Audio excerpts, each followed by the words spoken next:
ये है रजिस्ट्रेशन। हमारा जब एप्लीकेंट ने रजिस्ट्रेशन फॉर्म भर दिया और एप्लीकेशन सबमिट कर दिए, तो उसके बाद में ये वेरीफायर के पास में जाता है। तो वेरीफायर कैसे एप्लीकेशन को वेरीफाई कर सकता है, क्या स्टेप्स रहेगी, वो आगे आपको देखने को मिलेगा। वेरीफायर को क्रेडेंशियल्स मिलेंगे एसएमएस के थ्रू, और जो एसएमएस में उसको क्रेडेंशियल्स मिले हैं उसके थ्रू वो लॉगिन कर सकता है। वो पोर्टल पर जाए और लॉगिन पर क्लिक करे, जैसे यहाँ पर हाईलाइट किया गया है। लॉगिन करने के बाद में उसको एक डैशबोर्ड आएगा, जहाँ पर वो मल्टीपल, अगर उसको ब्लॉक असाइन है तो वो पर्टिकुलर ब्लॉक को सिलेक्ट करके भी लॉगिन कर सकता है, या सारे ब्लॉक को सिलेक्ट कर सकता है। ऑल यहाँ से सिलेक्ट करके वो सबमिट कर देगा।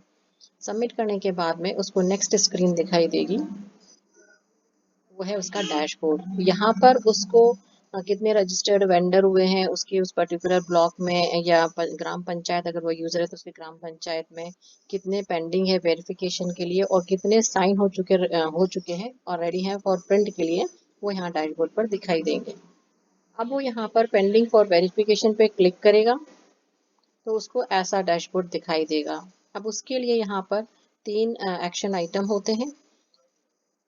वो इस एप्लीकेशन को वेरीफाई करके वेरीफाई पे क्लिक कर सकता है, जो यहाँ पर रिकमेंड ऑल के नीचे लिखा है। जब वो वेरीफाई पे क्लिक करेगा तो वो अपर लेवल पे अप्रूवल के लिए, फाइनल अप्रूवल के लिए चली जाएगी। अगर वो रिजेक्ट करता है तो वो भी ये होगा कि उसने रिजेक्ट फॉर रिकमेंडेशन किया है, एंड वो आगे बढ़ जाएगी फॉर अप्रूवल के लिए। फाइनल डिसीजन अप्रूवल का रहेगा। अगर वो मॉडिफाई करता है, मॉडिफाई वो किस केस में करेगा, जब उसने एप्लीकेशन को रिव्यू किया, उसने जो डेटा भरा है, यहाँ पे एप्लीकेंट ने वो भरा है, उसमें कुछ उसको डाउट लगता है, कुछ चेंज करवाने का लगता है, तो वो मॉडिफाई पे क्लिक करेगा। जब वो मॉडिफाई पे क्लिक करेगा तो ये एप्लीकेशन वापस इस बेनिफिशियरी की क्यू में चली जाएगी। बेनिफिशियरी इस पोर्टल पे जाएगा और अपने मोबाइल नंबर से ऑथेंटिकेट करने के बाद वहां पर एक अपडेट करेगा आइकॉन है पोर्टल पर, उस पर क्लिक करेगा, मोबाइल नंबर से अपने आप को ऑथेंटिकेट करेगा और इस एप्लीकेशन को वो अपडेट कर पाएगा। और जो यहाँ से आपने कमेंट भेजे हैं वो उसको रीड करके अपडेट कर सकता है, वापस सबमिट कर देगा। जब वो सबमिट कर देगा तो वो एप्लीकेशन वापस आपकी इस क्यू में दिखाई देने लगेगी। अब आप इसकी वेरीफाई, अगर आप उसकी फैमिली डिटेल देखना चाहते हैं तो यहाँ पर फैमिली के नीचे एक आइकॉन बना हुआ है, आप इसको क्लिक करेंगे तो आपको सारा फैमिली डिटेल आ जाएगा। उसके परिवार में कौन कौन लोग हैं, अगर कोई उसको इस रोजगार में उसको सहायता करते हैं तो वो भी वहां पर चेक्ड होगा, वो आपको दिखाई देगा। इस एप्लीकेशन ने अपनी एप्लीकेशन फॉर्म भरते वक्त क्या इंफॉर्मेशन उसने फीड की है, वो आप इस व्यू के ऊपर जब क्लिक करेंगे तो आपको एक ऐसा फॉर्म दिखाई देगा, जिसमें उसका पूरा नाम, उसका पता, और वो क्या व्यवसाय करने का उसने यहाँ पे भरा है, उसके बैंक खाते का विवरण। इसको आप कर सकते हैं, इसको आप ऑफलाइन डाउनलोड करके आप वेरीफाई करवा करके इसमें भर सकते हैं, कमेंट डाल सकते हैं और आगे सबमिट कर सकते हैं। इसके बिहाफ पर आपने जो भी एक्शन लेने का डिसीजन लिया है, वो आप जब इन तीनों बटनों में से कोई भी क्लिक करेंगे तो ऐसा ही बॉक्स ओपन होगा, उसमें आप अपने कमेंट डालेंगे, कैप्चा जो यहाँ पर लिखा हुआ आ रहा है उसको एज इट इज फिल कर देंगे और इस बटन को क्लिक कर देंगे। अगर ये रिकमेंड फॉर वेरीफाई, मतलब आपने जब इसको क्लिक किया तो ये आपकी क्यू से हट जाएगा और आगे अप्रूवल मतलब जनपद पंचायत की क्यू में चला जाएगा। फिर आगे नेक्स्ट है, ये हो जाता है अपने वेरीफायर का काम यही खत्म हो जाता है। वेरीफायर ने अपना बेनिफिशियरी का रिकॉर्ड वेरीफाई करके एप्रोप्रिएट एक्शन लेकर के उसने आगे पुश कर दिया है। इसके बाद में होता है जब जनपद पंचायत सीईओ अगर जब अप्रूवल करने जाता है तो उसके लिए क्या क्या टास्क रहेगा, वो भी उसको एसएमएस के द्वारा उसे अपने क्रेडेंशियल्स मिलेंगे। उन क्रेडेंशियल्स के थ्रू वो इस लॉगिन विंडो पे क्लिक करेगा और लॉगिन करेगा। लॉगिन करने के बाद में उसको भी इसी तरह से सारे ब्लॉक उसके अंदर जो उसको असाइन किए हुए वो दिखाई देंगे। वो चाहे तो सारे ब्लॉक की इंफॉर्मेशन एक साथ सेलेक्ट कर सकता है, देख सकता है वाइल सिलेक्टिंग ऑल यहाँ से ऑप्शन लेकर के, या पर्टिकुलर ब्लॉक को देखना चाहे तो यहाँ से सिलेक्ट कर सकता है और सबमिट कर देगा। उसके बाद उसको ऐसा ही डैशबोर्ड दिखाई देगा, कितने एक्शन आइटम उसके लिए हैं, कितने पेंडिंग है उसके अप्रूवल के लिए, वो बीच वाले इसमें दिखाई देगा। उस पर्टिकुलर अगर उसने ब्लॉक सिलेक्ट किया है तो कितने रजिस्टर हो चुके हैं वो उसे यहाँ दिखाई देगा। जब उसने पेंडिंग फॉर अप्रूवल पे क्लिक किया, यहाँ पर क्लिक हियर फॉर डिटेल पर क्लिक करेगा तो उसको ऐसा record list of all the beneficiaries यहाँ पे लिस्ट आउट हो जाएंगे।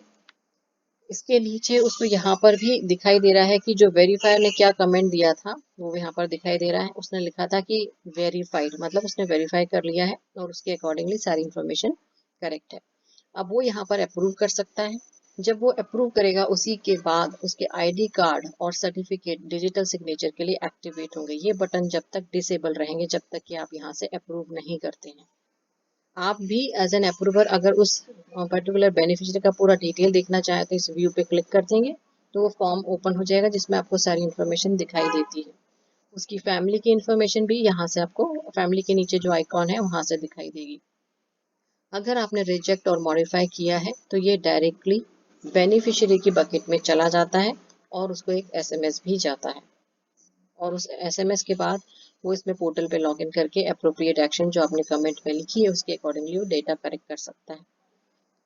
जब आपने अप्रूव कर दिया तो ये आईडी कार्ड डिजिटल सिग्नेचर के लिए एक्टिवेट हो जाएंगे।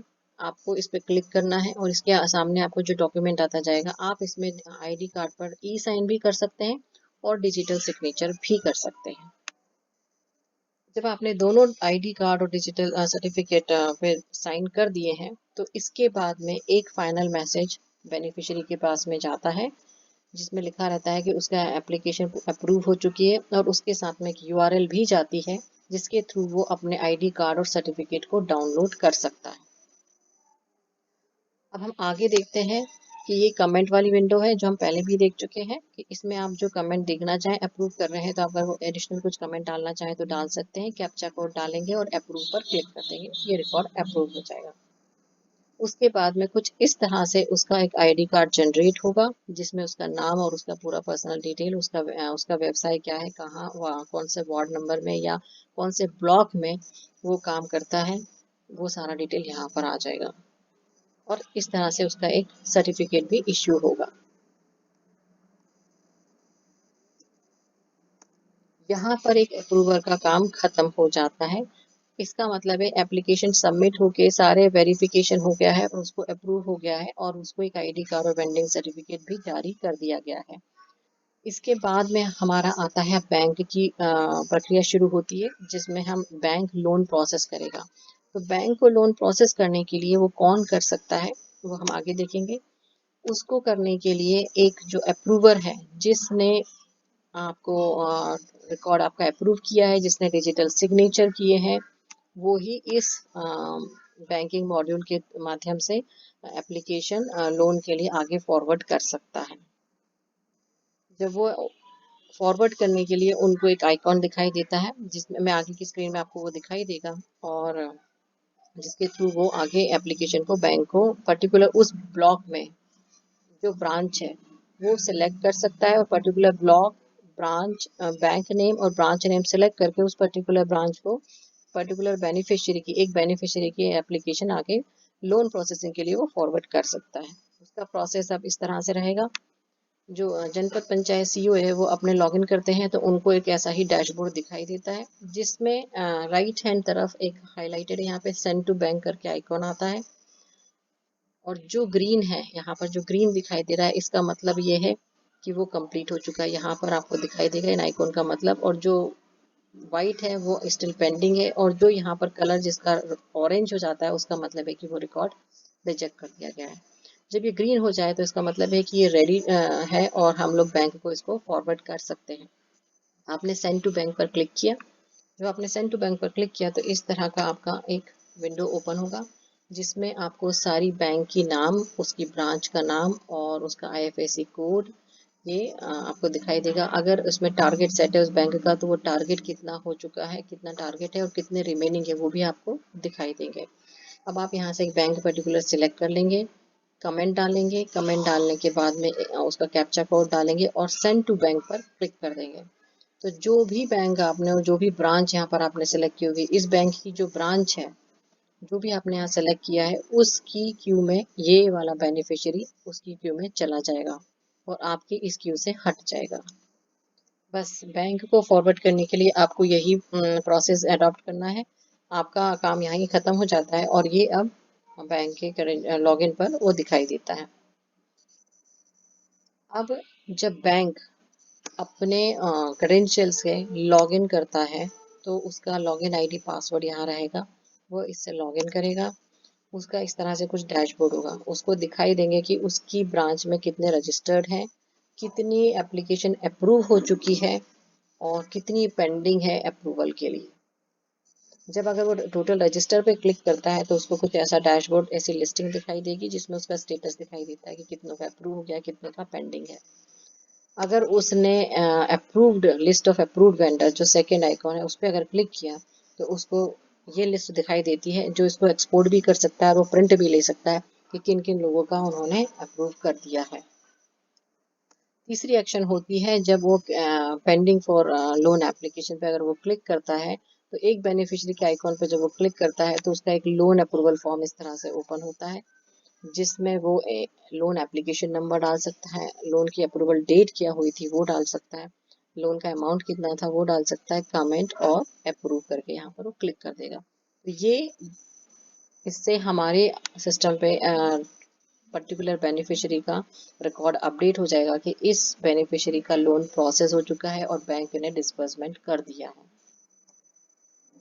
तो यही सारी प्रक्रिया रहेगी। एक वेरीफायर कैसे वेरीफाई करेगा, अप्रूवर उसको अप्रूव करेगा और उसके बाद में वो बैंक को कैसे पुश करेगा लोन प्रोसेसिंग के लिए। और जब लोन डिस्बर्स हो जाता है बैंक की तरफ से, तो बैंक की तरफ से क्या एक्शन आइटम रहेगा इधर पोर्टल में लॉगिन करने के बाद में, ताकि वो डेटा हमारे एप्लीकेशन में रिफ्लेक्ट हो।